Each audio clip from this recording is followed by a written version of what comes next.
টকটকে লাল, মধু মধু রসমালাই। বিসমিল্লাহির রহমানির রহিম। খুব মিষ্টি লাগে।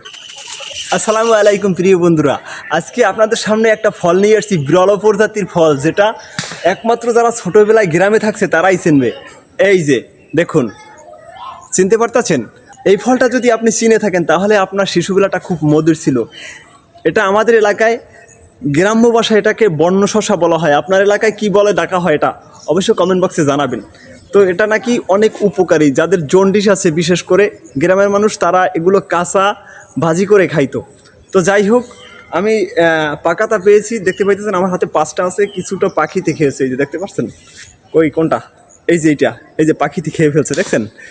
এটা অবশ্য পাকা এবং কাঁচা দুটোই আলাদা আলাদা স্বাদ। কাঁচা একমাত্র রান্না করে খাওয়া যায়, কিন্তু পাকা যেটা দেখতে পাইতেছেন এটা আপনি ইচ্ছে করলে খেতে পারবেন। আমি আপনাদেরকে খেয়ে দেখাচ্ছি যদিও।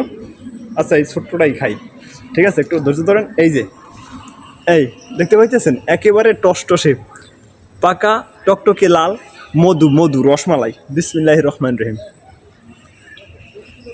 খুব মিষ্টি লাগে। এই যে এটা পেকে গেলে খুব একটা মিষ্টি হয়, আর শরীরের জন্য খুবই একটু উপকারী। এটা শাক এটি আবার ভাজি করে খাইতে পারে, এবং এটার যে ফল সেটাও সবজি হিসাবে খাইতে পারে। গ্রামের মানুষ এটা খায়, এটা অনেক রোগের উপকারী। আমার অবশ্যই মত অবস্থায় জানা নেই। তো যাই হোক, এটা কিন্তু খুব একটা মিষ্টি লাগে।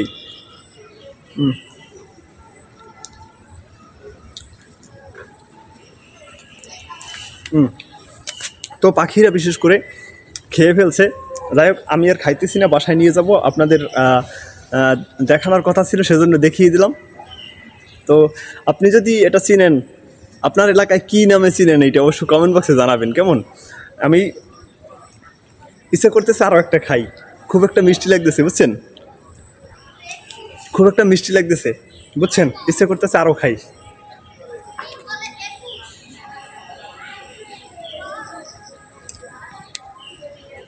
এই যে একেবারে মধু মধু রসমালাই।